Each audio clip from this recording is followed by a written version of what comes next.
I'm Melissa, co-founder and CEO of Mahmee and Operations and Business Development Lead at My Nursing Coach, a mobile breastfeeding company. In addition to offering in-home lactation appointments, My Nursing Coach also partners with doctors' offices across Los Angeles to provide in-office lactation appointments. Today I'm sharing advice on how to set up really successful partnerships with doctors' offices. In addition to lactation consultants, our community includes nutritionists, therapists, doulas, and other independent maternal and child healthcare providers. So this advice is designed to be applicable across the board.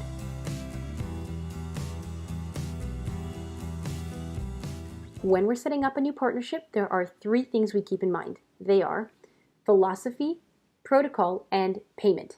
We call these the 3 Ps. First, philosophy. Do you and the physician's office you're about to start working with share the same or similar philosophies with regard to your field of care? That could be nutrition, breastfeeding, mental health, the list goes on. You want to find out what the stance is of that office before you begin working there to make sure that there's alignment between how you feel about things and how the doctor's office feels about those things. For example, maybe there are new evidence-based approaches or treatment plans or even terminology that you're using with patients. You want to find out if that's okay with the doctor's office and if they have other approaches that they're using that they prefer for you to use with their patients. You may also find that you have different or even opposing viewpoints on certain topics, and so that's good stuff to get out up front and clear up before you begin working together. Second is protocol, and this is about workflow. How does that office work and how will you work within that office? So with protocol, you'll want to find out what are their procedures around booking and scheduling patients, doing intake and patient charting, and also follow-up. You'll also want to think about what are the key elements of your current workflow and what helps you to be successful when you're taking care of patients privately. You may want to find out if you can integrate some of those elements into the office procedures at the practice you'll be working at.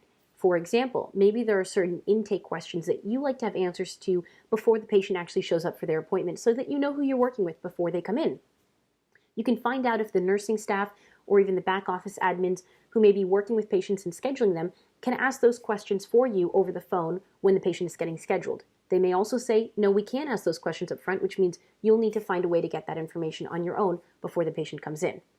These are the parts of protocol you want to figure out before you begin working there. And then finally, payment. No one likes to talk about payment up front, but everyone likes to get paid, which means you have to tackle these questions at some point. You'll want to find out what the rate will be and also what the schedule of payment will be. When My Nursing Coach is creating partnerships, we always keep in mind 2 key concerns related to rate and schedule. Those are opportunity cost and cash flow. With opportunity cost, what we're thinking about is the fact that we can make more money per patient when we see that patient on our own in an in-home appointment. But we may not be able to see as many patients per day as we can see in the doctor's office. So with in-home appointments, we're seeing more money come in per patient, but with doctor's office appointments, it's less per patient, but there's more patients seen per day. And so finding the right mix that allows you to earn a living doing this kind of work is really important. And that comes down to the opportunity cost. You'll have to find the right mix for you and for your team. With us, we also think about cash flow.